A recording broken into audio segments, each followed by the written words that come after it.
May Mendoza update, yung post ni May sa kanyang Instagram, photo dump ni May nung May, na napunta siya ng Bangkok, Thailand sa kanyang Belo.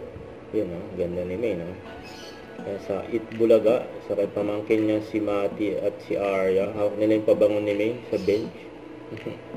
Ayan, ang ganda ni May, no? Mga event niya sa ito, sa Bangkok, Thailand, kasama mga Dover Cards, saka sa birthday na anak ni mga si Baby Maria, saka ito Mateo restaurant ng pamilya Mendoza, saka yung McDo sa victory party ni Tito Sen.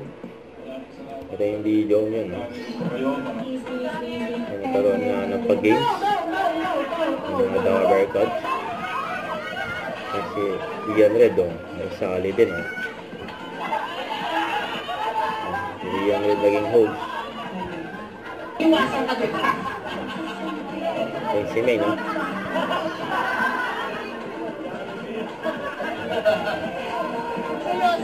Original or this one?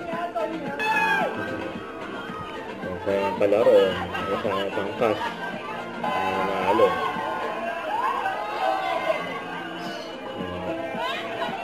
Stop and food. Ito, sila main rice sa ice. Kasi yung victory party ni Tito Sen, sa mga Dover Cards. Don't forget to subscribe and click the notification bell for more update. This is With Your Reaction Vlog. Stay tuned for more videos. See ya.